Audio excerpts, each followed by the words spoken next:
मकर शिरी ठेवा आरती ओवाळी तो मनोभावे करुणी सेवा जय जय श्री शनी देवा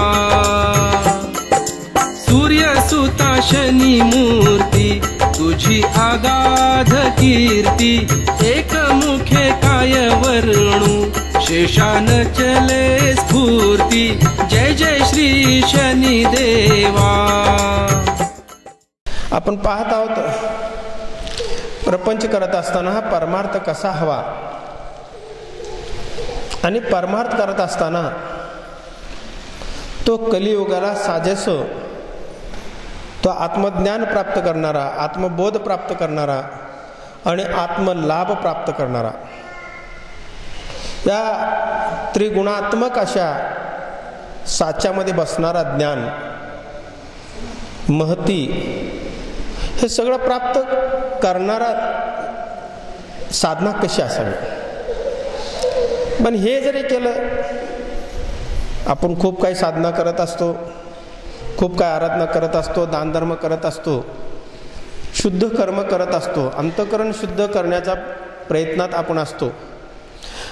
पण हे करत असताना तो आत्मज्ञान मिळालेला आत्मबोध झाला का नाही, आत्मबोध झाल्यानंतर तो आत्मलाभ झाला का नाही। पण तो आत्मबोध झाला पण इतरांचे मन दुखवून झाला का, धर्माविरुद्ध झाला का, संस्काराविरुद्ध झाला का, आचार विचाराला बगल देऊन झाला का, हे सुद्धा पाहणं काळाची गरज आहे। कारण आपला आत्मबोध, आत्मज्ञान, आत्मलाभ प्राप्त करत असताना सगळ्यांचे मन न दुखवता, सगळ्यांची मर्जी सांभाळून, कुठलेही इडापिडा त्रास संकट प्रसंग न येता तो आपल्याला आत्मज्ञान झाला पाहिजे। माझा सांगण्याचा उद्देश एवढाच आहे की तो पोषक पाहिजे आपल्याला। आपण आत्मज्ञान प्राप्त झाल्यानंतर तो आपल्याला तर पोषक हवंच हवं, पण आपल्यापासून इतरांना त्रास होता कामा नये। तो ज्ञानापासून इतरांना सुद्धा पोषक असा महती त्यांच्यापर्यंत गेला पाहिजे, आपल्यापासून इतरांचा फायदा झाला पाहिजे, इतरांचा सुद्धा कल्याण झाला पाहिजे,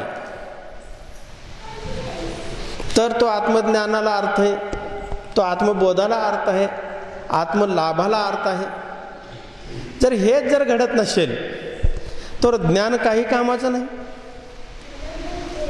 1400 वर्ष चांगदेवांनी साधना केली आणि प्राप्त केला तर कुणाच्या हिताचा नव्हता, तो कुणालाही पोषक नव्हता। विश्वामित्रांनी सुद्धा प्राप्त केली तो कुणाच्या हिताचा नव्हता, तो बाधकच होता। रावणाने सुद्धा प्राप्त केली आत्मज्ञान, आत्मबोध, आत्मलाभ, पण तो कुणाच्याही हिताचा ठरला नाही। तो तसा आत्मबोध, आत्मलाभ आणि आत्मज्ञान काही कामाचा नाही, आत्मसाक्षात्कार काही कामाचा नाही। म्हणून उपनिषदामध्ये एक सुंदरस गोष्ट सांगितलेली आहे। तो उपनिषदामध्ये तो मधु विद्या म्हणलेला आहे, त्याला पोषक ज्याला म्हणतो। मराठी मी साध्या भाषेत तुम्हाला सांगितलं, तो खरा शब्द मधु आहे, मधु विद्या। तो ब्रह्मविद्या आहे, ब्रह्मवेत्ता आहे, ब्रह्मज्ञान आहे, सगळं प्राप्त केलं, पण तो पोषक नसेल तर काही हिताचं नाही। हा पाठीमागचा हेतू माझा सांगण्याचा आहे। मग त्याच्यासाठी आपण आत्मज्ञान प्राप्त करणाऱ्यांची आपण उदाहरणं दिले। आपण त्यामध्ये याज्ञवल्क्य ऋषी आणि त्यांची मैत्रेयी कात्यायनी 2 पत्नी होत्या आणि ते मैत्रेयीनं आत्मज्ञान प्राप्त करण्यासाठी पतीशी एकनिष्ठ राहिली। जसं आपण पाण्यामध्ये मीठ टाकतो, कालांतराने मीठ दिसत नाही आणि पाण्याच्या प्रत्येक थेंबामध्ये मीठ मिसळलेला असतो, तसं आपण पतीशी प्रत्येक क्षणापर्यंत, प्रत्येक श्वासापर्यंत, त्यांच्या रक्तात, त्यांच्या श्वासात, त्यांच्या नजरेत जर एकरूप झाला तर पती पत्नी ही पतिव्रता झाली। तसंच सद्गुरूंच्या गळी उतरणं, त्यांच्या तत्वाशी एकनिष्ठ राहणं त्यांच्या विचाराशी एकनिष्ठ राहणं हे गुरु शिष्याचं नातं आहे. मग दुसऱ्या उदाहरणामध्ये आपण पाहिलं अथर्वर्ण ऋषी आणि अश्विन कुमार. खूप सुंदरचं उदाहरण मागच्या प्रवचनामध्ये झालं. असं महाप्राप्त करणारा महाअमृतमय असा उदाहरण होता तो. तेवढा शिष्य तेवढ्या उंचीचा होता, गुरुही तेवढ्या उंचीचे होते. जेव्हा इंद्रांनी परीक्षा पाहायला आलं अथर्वणांचं, तेव्हा शिष्यानं ही गोष्ट कळली. त्यावेळेस सर्जरी, त्यावेळेस रोपण किती सुंदर होतं ह्याचं उदाहरण, मतिमंद उदाहरण तुम्हाला मी दिलं मागच्या प्रवचनामध्ये. त्याने अक्षरशः सद्गुरूंचं मुंडकं कापलं, बाजूला ठेवलं, घोड्याचं मुंडकं बसवलं, रोपण केलं, सर्जरी केली आणि त्यांच्या मुखातनं ज्ञान प्राप्त केलं आणि इंद्र आला आणि मुंडकं उडवला. हे किती सुंदरचं उदाहरण आपण दिलं. तो पुढे आपण प्रवास करत असताना हा मधुविद्या जी आहे, मधुविद्या हे प्राप्त करत असताना पोषक तर हवंच, पण आपल्या स्वतःवर सुद्धा विश्वास हवं. आपण जी साधना करतो त्या साधनेशी आपण एकनिष्ठ राहिला पाहिजे, ठाम राहिला पाहिजे. आणि हे करत असताना स्वतःला तो पोषक आहे का नाही हे सुद्धा पाहिलं पाहिजे. आपण जी साधना करतो, जी काय प्राप्त करतो त्याच्याशी एकनिष्ठ राहावंच. तो इतरांना सुद्धा पोषक तर हवं, पण त्यातला आनंद सुद्धा आपल्याला घेता आला पाहिजे. नुसतंच आपण साधना करत राहायचं, जसं ते तेलाचं बैल जसं घाण्याला झुपला असतं तसं त्या पद्धतीनं नको साधना काय कामाचं नाही. त्यात विरंगुळा निर्माण झाला पाहिजे, त्यात आनंद निर्माण झाला पाहिजे, त्यात समाधान प्राप्त झाला पाहिजे. सर्व आपले इंद्रिय आपल्या ताब्यात असलं पाहिजे, सर्व विचार आपल्या अधीन असला पाहिजे, आपले नेत्र आपल्या अधीन पाहिजे, आपली वाणी आपल्या अधीन पाहिजे. मी साधना खूप केली, खूप सिद्धी प्राप्त केली म्हणून मी जर वर पाय करून बसला तर कुणी इथं थांबणार नाही. तुम्ही जर माझे हावभाव, माझे हालचाल जर त्याला लायक नसतील तर तुम्ही कुणी इथं थांबणार नाही. तेही तपासलं पाहिजे. आपण साधना करत असताना आपली उंची काय, आपल्या वाणीची उंची काय, आपल्या हालचालीची उंची काय, आपल्या भावना काय सांगतात, आपलं मनावर नियंत्रण आहे का नाही, हे सगळं तपासून जर तुम्ही साधना केलात तर तोच सिद्ध पुरुष आहे. प्रपंच करत असताना तुम्ही सुद्धा ते करू शकताय. प्रपंच करत असताना तुम्ही करू शकताय. ते तुमच्या तेवढं सामर्थ्य आहे बाबांनो, सगळ्यांचं सामर्थ्य आहे. फक्त प्रपंच करत असताना परपंच बरोबर परमार्थ कसा असावा आणि परमार्थाबरोबर पोषक असा ज्ञान कसा असावा, हे आपण छोटंसं उदाहरण आहे. खूप काही असं मी काय असं उपनिषदामध्ये, वेदामध्ये सांगितलेलं आहे, शास्त्रामध्ये सांगितलेलं आहे, पुराणामध्ये सांगितलेलं आहे. तो तुम्हाला एक श्लोक देतोय, श्लोकाचा अर्थ समजून सांगत नाही असा नाहीये. ते सगळं आपल्या जवळ आहे. चारी वेद सुद्धा माझ्या जवळ आहेत, शाही शास्त्र माझ्या जवळ आहेत, 18 पुराण आहेत, 108 उपनिषद घेण्यालायक आहेत, 350 उपनिषद आहेत. तसे हे उपनिषदामध्ये नसा आहेत, सगळ्या आपल्या रक्तवाहिन्या आहेत. 4 वेद आहेत, ते 2 पाय 2 हात, 6 शास्त्र आहे, हे डोकं आहे, सगळं माझ्या जवळ आहे. सर्व काही आहे तुझं पाशी, पण जागा चुकलाशी म्हणल्यासारखी ही गोष्ट आहे. सर्व काही आपल्याकडे आहे, काही कमी नाही. पण पुढे असंच गेल्यानंतर याज्ञवल्क ऋषी जेव्हा स्वतःची विद्यापीठ स्थापन करतात त्या काळात आणि स्वतःचा विस्तार करतात, हे करत असताना विदेही राज्याचा एक राजा जनक, तो राजा दौंडी पिटवलेला असतो. तो पूर्वी दौंडी पिटवायचे आणि सांगायचे की आमचे राजे महायज्ञ करत आहात आणि महायज्ञाच्या शेवटच्या दिवशी तो जो कोणी ब्रह्मवेत्ता आहे, ब्रह्मज्ञानी आहे, त्यांनी राज दरबारामध्ये यावं आणि त्यांना 1000 गाया, त्यांच्या शिंगाला, प्रत्येकी शिंगाला 10 तोळे सोन्याचं कवच बनवलेलं आहे आणि अंगावर झूल टाकलेले आहे, अशा गाया दान देणार आहेत. हे दौंडी याज्ञवल्क्य ऋषींना कळलं. याज्ञवल्क्य ऋषी त्या दरबारामध्ये गेले. मी थोडक्यात शॉर्टमध्ये सांगतो, थोडक्यात कमी वेळेत सांगतो. त्या दरबारामध्ये गेले. दरबारामध्ये महापंडित महापंडित होते. तिथं सगळे विद्वत्ता, खूप विद्वान माणसं होते. तिसरा दिवस आला. तिसरा दिवस आल्यानंतर वादविवाद संवादाचा प्रश्न तिथे आला. आणि त्या जनक राजा म्हणजे तो सीताचा वडील नाहीये, हा जनक राजा वेगळा आहे. तो जनकपुरीचा जनक राजा, विदेही देशाचा जनक राजा. तो दौंडी पिटवल्याप्रमाणे त्यांनी सगळे विद्वान बसले होते. आणि राजा सिंहासनावर उठला. उठून त्याने खाली येऊन त्या विद्वानांना म्हणाला की जो कोणी यामध्ये ब्रह्मवेत्ता असेल, ब्रह्मज्ञान जाणणारा असेल, ज्याला आत्मबोध झालाय, ज्याला आत्मसाक्षात्कार झालाय, अशा ब्रह्मवेत्त्यांनी 1000 गाया घेऊन जावं.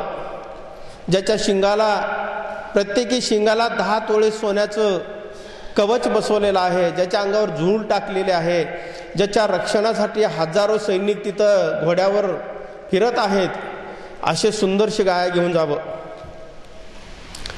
मला सांगा, कोणी मी विद्वान आहे म्हणून हात वर करेल का? मी ब्रह्मवेत्ता आहे असं कोणी सांगेल का? कोणी सांगना. सगळे बसले. पण याज्ञवल्क्य ऋषी हा महाहुशार, महाज्ञानी पुरुष, त्यांनी आपल्या शिष्यांना खुणवलं आणि त्यांनी सांगितलं, 1000 गाया सोडा आणि 1000 गाया आपल्या आश्रममध्ये घेऊन चला. ते गाया सोडायला लागले. गाया 10 गायांची एक रांग केली. अशा 1000 गाया रांगाने जात असताना तिथं इतर जे विद्वान होते, महापंडित होते, सगळे डोळे लाल झाले त्यांचे. आपण जाहीर करावं मी विद्वान आहे, मी विद्वत्ता माझ्याकडे हे आत्मज्ञान आहे, तर आपलं दिवाळखोरी निघल म्हणून सगळे चिप्प होते. तेव्हा त्यातल्या एका पंडिताला राहवलं नाही. तर जो जनक राजा होता, जनक राजाच्या दरबारातला अस्वल म्हणून नावाचा एक महापंडित होता. तो महापंडित उठला आणि तो थांबायला सांगितला याज्ञवल्क्य ऋषींना आणि सांगितला की आपण विद्वान आहात असं सिद्ध करताय का?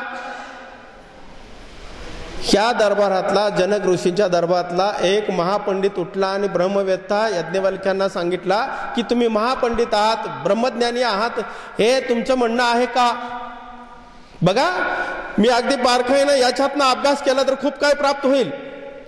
तो याज्ञवल्क्य ऋषी म्हणाला, जो महापंडित आहे, महावेत्ता आहे, महाज्ञानी आहे, तो ब्रह्मवेत्ता आहे, ब्रह्मज्ञानी आहे, जे काय उपाधी आहे ते त्यांना नमस्कार मी करतो, मी महावेत्ता नाहीये. कारण आपण सगळे महावेत्ता आहात म्हणून आपण खाली बसलात आणि राजांचा अपमान होऊ नये म्हणून मी सगळ्या गाया घेऊन चाललोय. आपण कुणीही उठला नाही म्हणजे आपण ब्रह्मवेत्ता आहात का नाही तुमच्यावर विश्वास नाही. आणि दुसरी गोष्ट, महाराजांची, हे जनक राजांचा अपमान होऊ नये म्हणून मी सगळे घेऊन चाललेला आहे, तो सांगितला. आणि ब्रह्मवेत्ता, तर तुम्ही ब्रह्मवेत्ता आहेत म्हणून तुमचे डोळे लाल झालेत म्हणून मी तुम्हाला नमस्कार करतो. हे याज्ञवल्क्य ऋषी म्हणाला, याचा अर्थ समजून घ्या, आपण सुद्धा ब्रह्मज्ञानी आहोत. आपण सुद्धा उतावळ झालं की आपण ब्रह्मज्ञानी नाही, आपण दिवाळखोरीत निघालो, लक्षात ठेवा. याचा अर्थ अनेक जण अनेक घेऊ शकता. याज्ञवल्क्य ऋषी किती हुशार होते, किती पंडित होते, महापंडित होते. त्याच्यानंतर त्यांचा संवाद झाला, वादविवाद स्पर्धा झाली. खूप मोठं ब्रह्मांडापासून ते अगदी सगळे तारे, ग्रह, तारे, नक्षत्र पासून सगळे ज्ञान, आत्मज्ञान, आत्मबोध, आत्मा, परमात्मा, अनेक विषयावर त्यांची चर्चा झाली. मृत्यूनंतर काय, मृत्यूच्या आहात काय, यज्ञ काय करावा, यज्ञाचा उद्देश काय, यज्ञ करणारा यजमान कसा असावा, तो पुरोहित कसा असावा, अनेक असे संवाद झाले. त्यामध्ये खूप मोठा असा ज्ञान प्राप्त झाला आणि सगळ्यांनी ते याज्ञवल्क्य ऋषींना नमस्कार केला. पहिली गोष्ट, त्यांनी स्वतःला पंडित म्हणून समजला नाही, ब्रह्मवेत्ता समजला नाही. राजाचा अपमान होऊ नये म्हणून गाया घेऊन गेला. तर हे ज्ञान कुठे मिळतो? हे ज्ञान तुमच्याकडेच आहे. ज्ञानाचा खाण आहे तुमच्याकडं. ज्ञान जो आहे, ज्ञानाचा भांडार तुमच्या हृदयामध्ये आहे, तो आत दडलाय.